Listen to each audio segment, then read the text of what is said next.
Salam sejahtera dan salam Sarawak Maju Makmur bersama saya Janet Bennett. Berita dimula dengan Sarawak memberi penekanan terhadap pembangunan bakat untuk melahirkan modal insan bagi meneruskan kesinambungan pembangunan negeri ini. Premier Sarawak Datuk Patinggi Tan Sri Dr. Abang Abdul Rahman Zahari Datuk Abang Openg berkata, pembangunan bakat sangat penting dalam transformasikan ekonomi Sarawak yang telah beralih kepada ekonomi baru berteraskan hidrogen dan digital. Jelasnya Sarawak mempunyai ramai bakat yang mampu berjaya dalam pelbagai bidang jika diberikan latihan sebaiknya. Kita nak mengangkatkan talent, bakat yang ada pada anak-anak Sarawak. Kita lihat bahawa anak Sarawak kalau dilatih betul-betul adalah menjadi anak yang terkemuka di semua bidang. Hari-hari kita dengar seorang anak Sarawak di Oxford University telah merangkumi satu award yang tinggi di Universiti Oxford dari sudut diplomasi. Banyak lagi anak kita yang sudah berjaya. Sebab itulah talent development is very, very important for us to transform our economy. Beliau berucap demikian pada Majlis Makan Malam Anak Sarawak sempena program Lan Berambih Anak Sarawak LBAS 2023 di Pusat Pameran dan Dagangan Antarabangsa Malaysia, MITEC, Kuala Lumpur pada Sabtu. Hadir sama Tuan Yang Terutama Yang di-Pertuan Negeri Sarawak Tun Pehin Sri Abdul Taib Mahmud serta isteri Tuh Puan Datuk Patinggi Ragat Kurti Taib. Berucap lanjut, Datuk Patinggi Tan Sri Abang Zuhari berkata, pembangunan Sarawak berpaksikan tiga teras utama yang digariskan di bawah strategi pembangunan pasca COVID-19 PCDS 2030 iaitu kemakmuran ekonomi, keterangguman sosial dan kelestarian alam sekitar sebagai penggerak untuk mencapai aspirasi menjadikan Sarawak maju menjelang tahun 2030.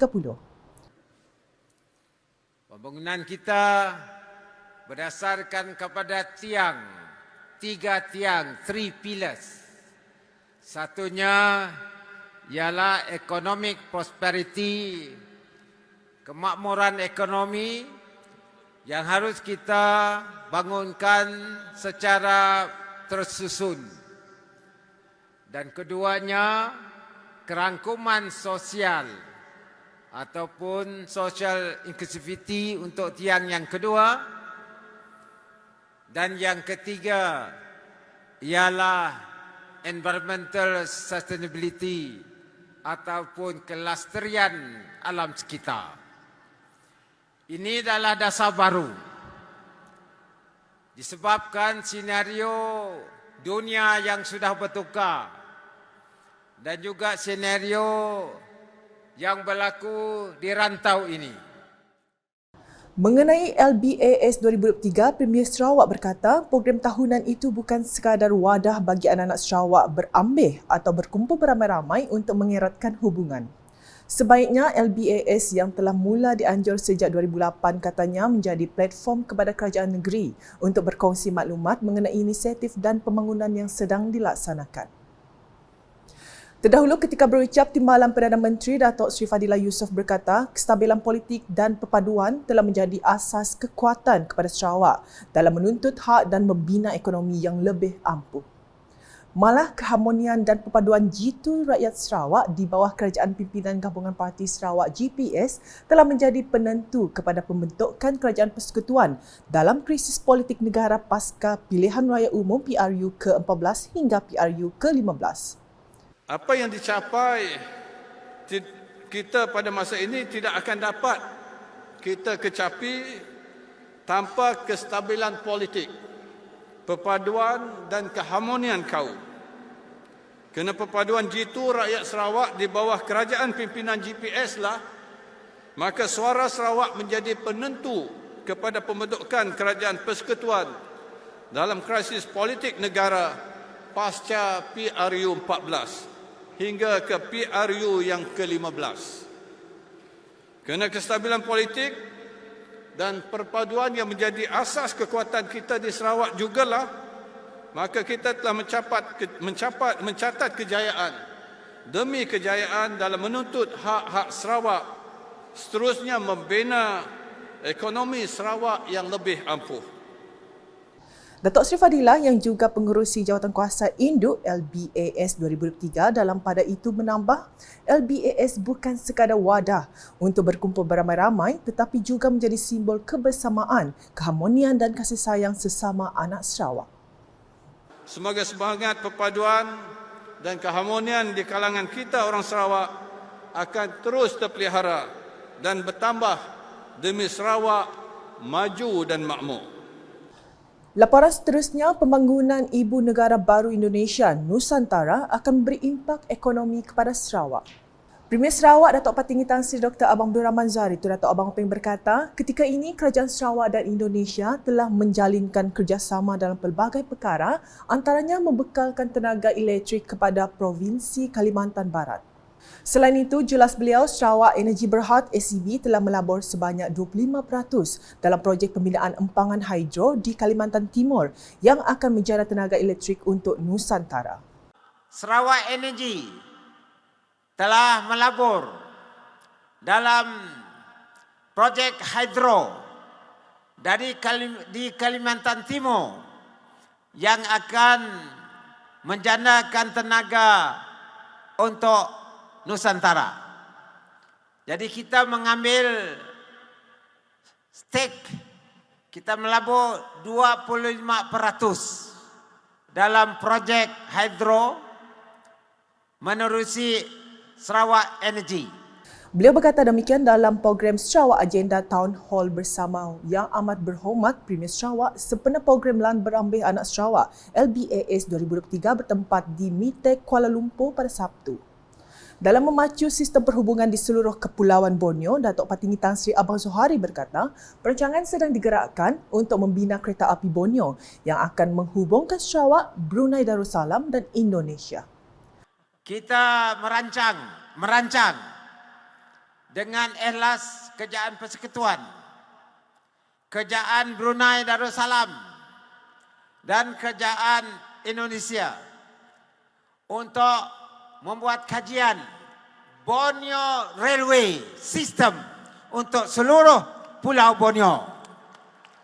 Dan kerajaan pusat pada prinsipnya bersetuju. Dan kita harap apabila kita ada sistem kereta api Borneo, maka sudah tentu perhubungan ekonomi kita akan meningkat dalam semangat ASEAN. Dan ia akan memberikan kesan kepada 3 negara, iaitu Indonesia, Malaysia dan Brunei Darussalam.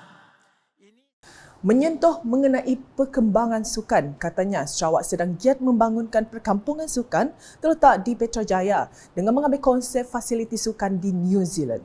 Mengenai cadangan untuk membina lita kereta lumba di Sibu pula, Premier Sarawak berkata ia akan dilaksanakan sebaik projek pembangunan semula bandar itu siap dilaksanakan. Sesi town hall tersebut dikenalikan oleh Ahli Parlimen Batang Lupa Muhammad Syafizan Kepli dan disertai kira-kira 6,500 pelajar dari pelbagai institusi pengajian tinggi awam dan swasta di Semenanjung Malaysia. Sementara itu, Datuk Patinggi Tan Sri Abang Zohari memberitahu Kerajaan Sarawak sedang mengadakan rundingan bersama Kementerian Pendidikan Malaysia KPM dalam usaha menangani isu kekurangan 3,000 guru di Sarawak. Jelasnya usaha itu akan melibatkan maktab dan universiti yang ada di Sarawak untuk menyediakan kursus perguruan di institusi masing-masing dan diiktiraf oleh KPM. Kita kurang 3,000 orang guru. Dan kita sekarang ini masih bergandeng dengan Kementerian Pendidikan untuk maktab di Kuching, di Sarawak, maktab di Sarawak dan universiti di Sarawak untuk memberikan pengajaran dari sudut perguruan untuk menambah guru yang kurang. Dan kita beri perhatian kepada anak Sarawak sendiri yang boleh dilatih menjadi guru dan mengajar di sekolah kita. Ini sedang kita laksanakan. Swinburne University akan juga mengajar untuk melatihkan guru kita yang diiktirafkan oleh Kementerian Pendidikan Malaysia. Dalam pada itu, Premier Sarawak berkata dalam isu pendidikan berkaitan sains, Kerajaan Sarawak akan bangunkan makmal sains yang boleh dikongsi oleh semua sekolah dalam sebuah daerah. Ujarnya, ketiadaan makmal di sekolah menengah bukan sains terutamanya di kawasan luar bandar menjadi penyumbang kepada berlakunya kelemahan pelajar dalam subjek tersebut. Jadi saya telah bawa kepada Kerajaan Pusat, kepada Menteri Pendidikan supaya mengambil kira sekolah-sekolah baru, lengkapkanlah dengan makmal supaya anak kita boleh belajar sains subjek.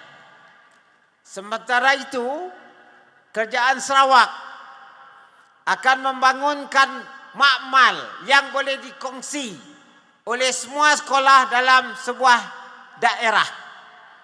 Kita akan bangun shared lab in all district in Sarawak. Kerajaan Sarawak sendiri yang akan membiayainya. Kita sometimes cannot wait for the federal government. Kerana setidaknya kadang-kadang lambat. Keperkembangan mengenai pilihan raya ke Chair PRK Dewan Undangan Negeri Dun Jepak, Pengarah Operasi PRK Dun Jepak Datuk Amar Awang Tengah Ali Hassan yakin calon gabungan parti Sarawak GPS Iskandar Turki akan mempertahankan kemenangan untuk parti berkenaan. Beliau yang juga Timbalan Premier Sarawak dan Timbalan yang dipertua Parti Pesaka Bumbu Tentera Bersatu PBB berkata, GPS mahu meneruskan usaha mantan Ahli Dewan Undangan Negeri Adun Jepak, Datuk Talib Supilip, yang telah memberi sumbangan besar terhadap pembangunan konstitusi tersebut sebelum Allahyarham meninggal dunia pada 15 September lalu. Ya, kita menghadapi pilihan raya ini dengan semangat, dengan kesungguhan kita. Kita tidak overconfidence. Dan walaupun kita yakin kemenangan itu memihak kepada kita. Beliau berkata demikian semasa ditemui media selepas hari penamaan calon PRK Dun Jepak di Dewan Suara Bintulu pada Sabtu. Datuk Amar Awang Tengah menambah, GPS tidak akan mengambil sikap sambil lewa dan akan terus menyusun beberapa gerak kerja bagi menjamin kemenangan nanti. Dalam pada itu, beliau menyeru agar masyarakat di Dun Jepak bersatu padu dan memberi sokongan kepada kerajaan GPS di bawah kepimpinan Premier Sarawak, Datuk Petinggi Tan Sri Dr. Abang Abdul Rahman Zohari yang mempunyai dasar-dasar pembangunan yang jelas. Sementara itu, PRK Dun Jepak menyaksikan pertandingan 3 penjuru dengan Iskandar Turki menghadapi saingan daripada calon Parti Aspirasi Rakyat Sarawak Aspirasi Cheng Lia Ping dan calon Parti Bumi Kenyalang PBK Stevenson Joseph Sumbang. Manakala seramai 624 anggota polis Diraja Malaysia PDRM Sarawak akan bertugas sepanjang PRK Dun Jepak berlangsung. Menurut Pesuruhjaya Polis Sarawak, Datuk Muhammad Azman Ahmad Sapri, anggota PDRM telah bersedia bagi memastikan proses demokrasi tersebut berjalan dengan aman, selamat dan lancar. Tempoh penamaan calon, berkempen, kemenangan hari undi dan pasca pilihan raya, kita telah menyediakan kekuatan seramai 624 pegawai dan anggota yang ditugaskan daripada semua elemen yang ada di Sarawak ini, iaitu daripada pejabat di Kuching, kemudian daripada Balai IPD Berhampiran, daripada pasukan PGA, daripada pasukan unit udara dan daripada pasukan unit marin. Beliau berkata demikian semasa ditemui wartawan selepas hari penamaan calon PRK Dun Jepak di Dewan Suara Bintulu pada Sabtu. Dalam pada itu, Datuk Muhammad Azman mengingatkan warga awam agar tidak menyebar kabar angin mahupun maklumat yang tidak sahih berkaitan PRK ini. Sementara itu, beliau turut mengingatkan para calon yang bertanding agar membuat perbincangan dengan Ibu Pejabat Polis Daerah IPD Bintulu bagi meneruskan permohonan permit untuk berkempen sepanjang tempohnya pada 21 Oktober hingga 3 November depan. Sekian edisi Tengah Hari bersama saya, Janet Bennett. Berita lebih lanjut boleh didapati di semua platform media sosial KAS masuk portal kas.sarawak.gov.my dan KAS channel di YouTube. Sebelum mengakhiri buletin edisi Tengah Hari ini, saksikan paparan video mengenai visi Premier Sarawak 2030 Eco-Friendly Transport. #Saluran Informasi Rakyat, Salam KAS. Visi Premier 2030 Eco-Friendly Transport. Pengangkutan lestari merujuk kepada pelepasan karbon rendah dan sifar, cekap tenaga, medium pengangkutan yang berpatutan termasuk kenderaan bahan api elektrik dan alternatif selain bahan api domestik. Transit aliran automasi ART dijangkakan menjadi sistem transit awam pertama di dunia menggunakan bahan api berkuasa sel yang akan bergerak di atas laluan khas. ART menjadi pusat projek sistem pengangkutan Bandar Kuching KUTS yang bermula dengan fasa 1 meliputi jarak 70 km di 3 laluan, laluan biru, laluan merah dan laluan hijau di Greater Kuching. Perkhidmatan bas hidrogen dan elektrik. Bas hidrogen diperkenalkan pada 2019 manakala bas elektrik pada 2021 di dalam sistem pengangkutan awam bandar di Kuching. Bas-bas hidrogen dan elektrik ini juga alternatif hijau untuk para penumpang yang mempunyai kesedaran alam sekitar di samping memberi kemudahan kepada para penumpang harian. Stesen pengecasan kenderaan elektrik bakal dipasang di seluruh Sarawak bagi mengurangkan pelepasan karbon dan menggalakkan lebih ramai rakyat Sarawak untuk memiliki kenderaan elektrik. Setakat Ogos 2022, terdapat 20 stesen pengecasan awam di Kuching.